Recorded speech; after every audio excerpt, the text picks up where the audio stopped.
¿Qué tal? ¿Cómo están? Bienvenidas, bienvenidos. Gracias por acompañarnos en esta nueva edición de Tribuna.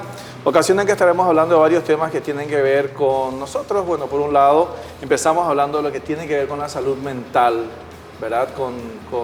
Bueno, cómo estamos en nuestra mente. Gloria, ¿cómo estás? ¿Qué tal, César? Un saludo también a la audiencia. Sí, qué tema en el cual todos tenemos algo, tenemos nuestra percepción, nuestras creencias. Qué tanto es la creencia, que realmente a veces los amigos son importantes, ayudan. Qué importante también es un profesional. Qué importante es observar y darnos cuenta de cuando un entorno nuestro, un familiar, un hijo, un hermano, un vecino, lo que sea, también necesita ayuda. Bueno, esas son las preguntas que nos interesan hacer. Obviamente se imaginarán ustedes después de un caso emblemático que sucedía días atrás en nuestra ciudad, en Asunción, Gloria, cuando veíamos que una pareja mata por placer, ¿verdad? Justamente de eso partimos para ver y retomar este tema que nos interesa, que tiene que ver con la salud mental. Por sobre todas las cosas, ¿qué hacer?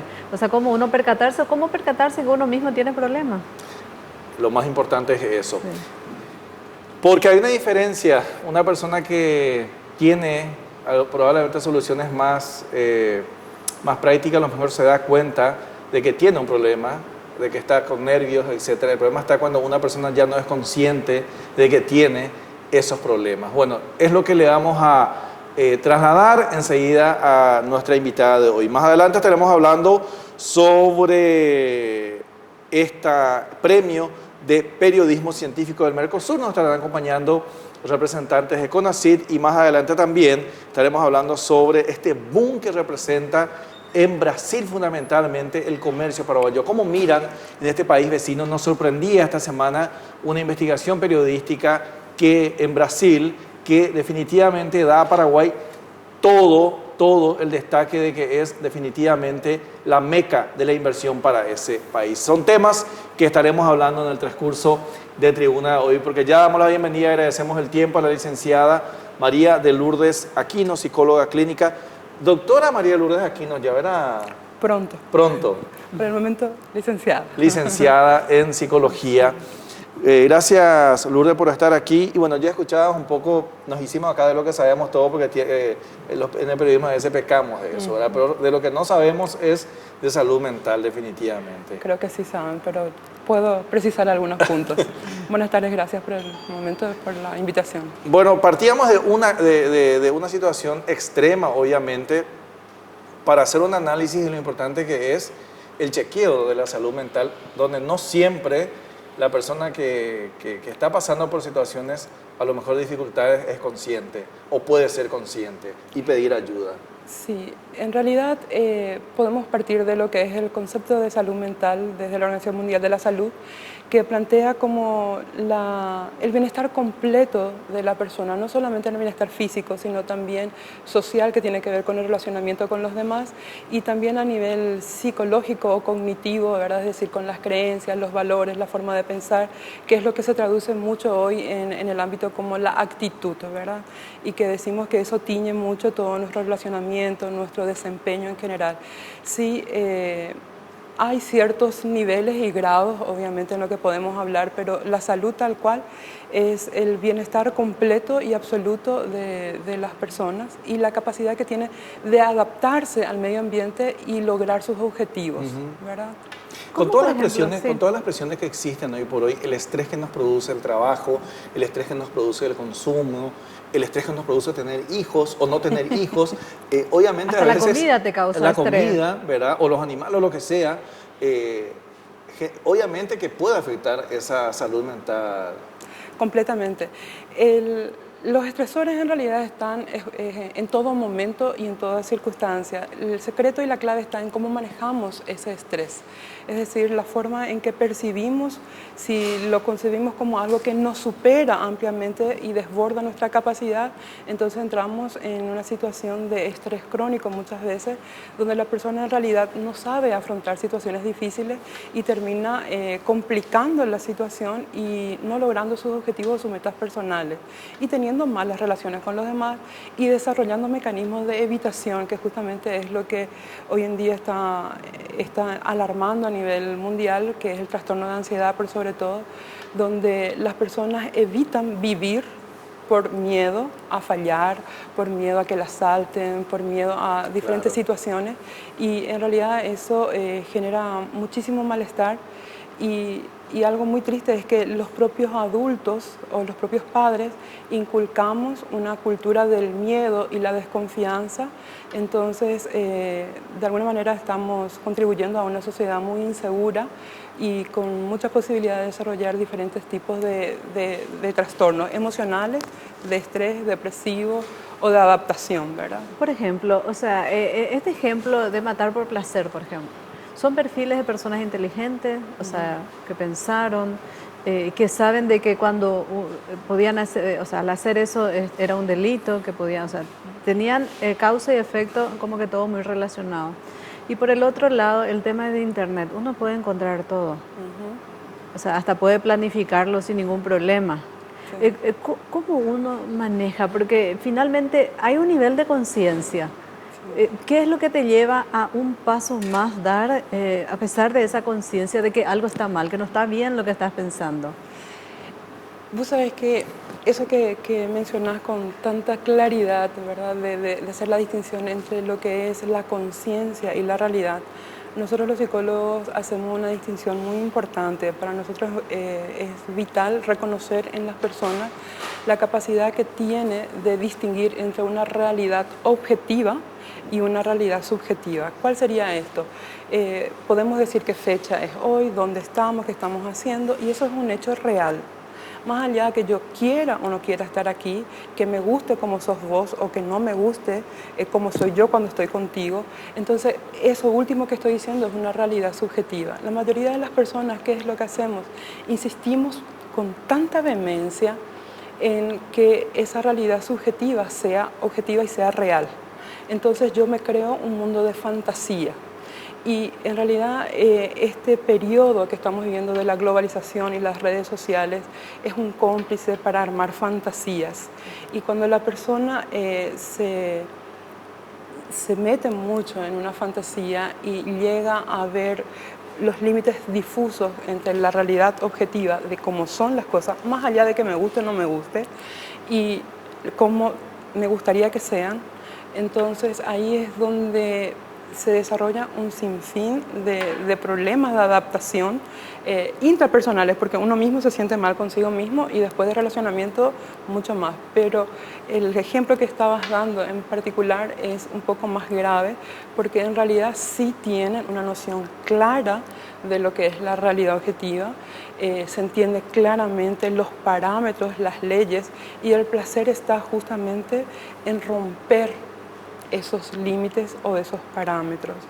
Entonces, en realidad hay una conciencia del uno mismo, del placer de uno mismo, y eso es lo que prima. Y es dentro de los grados de psicopatía, ese es uno de los más graves, y después tenemos donde la persona justamente ya no reconoce la realidad, y que tenemos los psicóticos, ¿verdad? Que se creen de repente Napoleón o se creen otras personalidades. Eso ya serían los esquizofrénicos, ¿verdad? Es uno de los tipos. Es uno de los tipos. Sí, en este caso, la justicia determinó que estas dos personas efectivamente mataron. O sea, a veces uno dice, pero realmente, ¿será que está bien el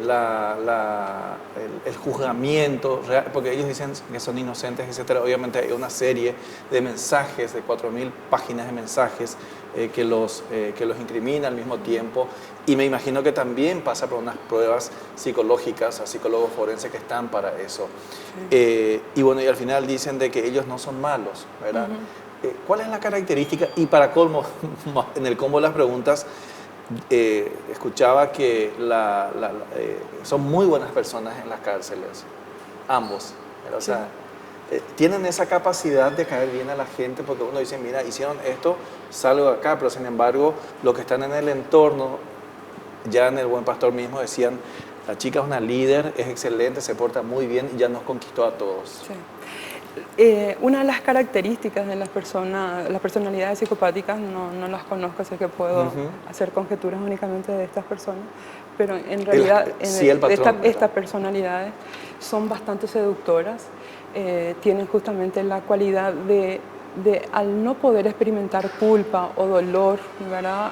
Generalmente tienen la capacidad de identificar señales de emociones muy fácilmente en las otras personas y responder a eso, de tal manera que son bastante manipuladores y suelen ser muy seductores. Lastimosamente hay que reconocerlo, en este periodo, por ejemplo, tenemos series que hacen odas a estas personalidades, desde Breaking Bad, desde lo que es Pablo Escobar y otra serie de personalidades que son psicópatas, quizás no asesinos, así como en estas dos personalidades, pero que justamente el placer está en transgredir lo que ya está y por sobre todo imponer su percepción y lograr satisfacción a raíz de poder manipular a otras personas. Y yo creo que es muy importante entender también que la psicopatología no solamente se da en los asesinos o en los grandes asaltantes, a veces tenemos desde personalidades grandes ejecutivos, que tienen personalidades también con mayor, vamos a decir, grado y quizás con menos implicancia a nivel social, ¿verdad? Esto también, o sea, pensando, ¿no? Porque antes de hablar de esto, estabas diciendo cómo se va de la realidad. Nuestra mente nos traiciona mucho porque somos el drama constante. Antes de llegar a una reunión, vos estás pensando muchas cosas y llegás y no es nada. Es muy difícil desconectar y que tu cerebro no te mande información y no te haga drama, película todo el tiempo. Uno, ¿cómo maneja eso para que tu cerebro no te traicione tanto? Una de las maravillas que yo digo de mi profesión es que justamente nos enseña que si hay algo sobre lo que uno tiene cierto poder, es sobre sus pensamientos. Yo no puedo controlar tu forma de ser, tu forma de pensar, tu forma de comportarte, pero sí tengo cierta libertad de decidir cómo reacciono ante esa forma de ser tuya. Y en realidad es un trabajo emocional que se inicia desde niño, donde se le enseña a los niños a frustrarse, ¿verdad? Y por sobre todo a reponerse de la frustración y seguir adelante, ¿verdad? Seguir adelante, porque eso que estabas mencionando de que cuando uno se va a una reunión ya va con una expectativa. Lo interesante es distinguir siempre que es una expectativa. ¿Qué quiere decir eso? Es una realidad social. Yo deseo eso, pero de ahí a que sea una realidad objetiva, como te decía, las probabilidades. Me gusta mucho trabajar en términos de probabilidades, ¿verdad? Yo tengo un plan y digo, ¿qué tan probable es de que esto se cumpla? Si en eso que es probable yo digo, depende mucho de mí, entonces yo insisto, si no depende tanto de mí, tendré que aceptar la realidad, no es como yo espero. Esa sería una regla de oro para la salud mental, creo yo, el saber distinguir hasta dónde es mi responsabilidad y hasta dónde o qué probabilidad hay de que esa expectativa que yo tengo se concrete. Lourdes, cuando hablábamos de por qué queríamos hablar de este tema, una de las inquietudes o una de las conclusiones que nos planteábamos era cómo ayudo a las personas que están con un problema, pero vos me venís y me decís, me pinchaste el globo a decirme que son muy inteligentes. O sea, una persona que está pasando por una situación que a lo mejor está planificando o está haciendo algo bastante delicado como lo que pasó, a lo mejor es tan inteligente que me vende otra imagen. O sea, puede pasar eso, ¿no? Es que fácilmente entonces yo puedo ayudarlo a una persona, a un psicópata, si lo tengo en mi entorno. No, en realidad al no tener sentimiento de culpa, son personas que difícilmente van a solicitar ayuda y entonces acá creo que es muy importante también por cuestión de salud mental entender qué es lo que yo le puedo ayudar o no. Y yo insisto con lo que te decía hace un rato, lo más importante acá es cuidarse a uno mismo y quizás distinguir sobre qué es fantasía y qué tan caro me puede costar esta fantasía, ¿verdad? Porque uno quiere experimentar y quiere disfrutar, por supuesto, y que es necesario hacerlo, hay que dignificar eso, por supuesto, pero también sopesar las consecuencias. Los límites. Los límites, exactamente. Sí. Y esos límites, bueno, obviamente ya está en que hasta qué punto me hice daño, hasta qué punto le hago daño a los otros, obviamente, ¿verdad? Así mismo. Ese criterio que vos estás diciendo es un criterio que nosotros usamos para distinguir justamente lo que llamamos psicopatología, ¿verdad? Es primero, qué tanto me ayuda esto que estoy haciendo a lograr mis objetivos, ¿verdad? Si lo que yo hago me ayuda a lograr mis objetivos, está todo bien. Si no me ayuda, por ejemplo, tengo mucho miedo de dar una exposición. Entonces mi miedo hace que yo falte a clase. Entonces eso está mal. Y por otro lado me hace daño a mí y le perjudica a otro o es peligroso. Entonces tenemos que cambiar la pregunta, o sea, en vez de yo y mi entorno, porque se supone, no precisamente un psicópata, a lo mejor una persona que tiene algún problema menor también, que a veces uno se da cuenta y le dice, porque no es fácil decirle a alguien, che, Gloria, yo creo que vos tenés que irte al psicólogo, no estoy, me decís que estoy loca, amigo, ¿a vos te pasa eso, verdad? Es como que uno reacciona de esa forma, ¿verdad? Uno quiere reaccionar de esa forma. Entonces, podemos cambiar la pregunta. Yo si tengo ciertas dificultades de relacionamiento, yo tendría que darme cuenta, yo puedo ser consciente cuando todavía estoy en un límite menor podemos decir, de problemas mentales, ¿verdad? Sí. Yo creo que hay mucha gente que decide no hacer daño porque tiene autocontrol, ¿verdad? A pesar de tener cierto poder de manipular o seducir a otras personas, es como que decide no hacerlo. Y eso, a eso es lo que deberíamos, si vamos a hablar de entorno, es facilitar, y voy a hablar del adulto hacia los niños y a los adolescentes, ¿verdad? Trabajar con ellos primero en su frustración y trabajar en la capacidad del autocontrol, porque las personas que tienen cierta psicopatología tienen dificultades en el control de sus impulsos. Entonces, por ejemplo, cuando algo es placentero, sabemos que es muy difícil frenarlo. Entonces, quizás en esos casos es donde, si se identifica en la adolescencia por sobre todo, se puede trabajar con ellos en desarrollar la necesidad de no hacer daño. Nosotros en psicopatología hablamos de una triada muy grande en lo que es la psicopatología. Las personas que disfrutan, por ejemplo, maltratando animales o gozan dañando a otras criaturas, suelen ser un indicador. Un indicador. Es un indicador.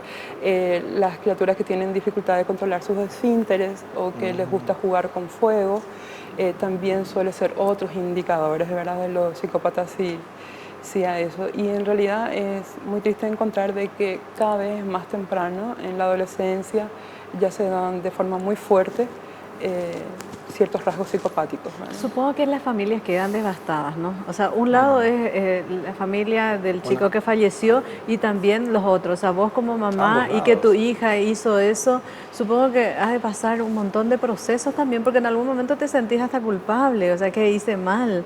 Y todo lo que significa la sociedad misma con la familia. Totalmente. En tragedias como esta es de ambos lados. Y no solamente, quizás lo que voy a decir no va a ser muy popular, ¿verdad? Pero no solamente verlo de la perspectiva de la víctima y de la familia de la víctima, sino también una investigación en serio, ¿verdad? De estas personas, de su móvil, de todo lo que pasa por estas vivencias para poder encontrar patrones que puedan ayudarnos a prevenir cierto tipo de comportamiento y por sobre todo también en la familia, porque como decís se genera la culpa y esta es una habilidad de los psicópatas. Como ellos no sienten culpa, son muy habilidosos de hacerte sentir a vos culpable. Claro, transferirte a vos, porque vos no te diste cuenta de que a mí me pasaba algo, vos sos la responsable. Y vos como mamá sos culpable. Claro. Sí. La sociedad, sí. Todo. Sí. Pero yo no, o sea, la persona no. Es como y en realidad no tienen la noción de culpa. Esta gente en realidad no tiene noción de culpa. Por eso salió inclusive en el perfil que ellos no se sintieron jamás arrepentidos, por ejemplo. No, bueno, definitivamente ya le ponemos estresadísimo a los productores, así es que tenemos que agradecer el tiempo. Realmente, Lourdes, aprendimos bastante, ojalá podamos tenerte más veces para hablar, no solamente de esta situación específica, sino que lo importante que es tener en cuenta esto que tiene que ver con la salud mental. La última pregunta, antes de llegar a la pausa. ¿Hay temor de ir al diván o no? Cada vez menos, pero sigue habiendo. Todavía hay. Y no, Hay al diván, y resistencia. no al diván, porque eso es, Ya no, eso es muy muy cool. psicoanalista. Eso es aparte. Sí, es otra corriente de la mía, no la ejerzo yo, ¿verdad? Ya. Pero sí hay todavía dificultad. psicólogo. Al psicólogo, Sí, sí. o sea, hay pero, temor. Pero pero entonces, cada en vez vez de un menos. psicólogo, uno no puede decirle al psicólogo, nos encontramos en un café al comienzo. Sí, ¿el psicólogo es tu amigo? En ese caso sí. Si no, imagínate cómo tiene que estar toda gente. Exacto. Hablamos con María Lourdes Aquina, psicóloga clínica, de este tema que tiene que ver con la salud mental, partiendo de esta situación que hablábamos, el asesinato por placer y la falta de culpa, según manifestaban los propios responsables, según la justicia. Vamos a una brevísima pausa, tenemos mucho más aquí en Tribuna, no te muevas, ya volvemos.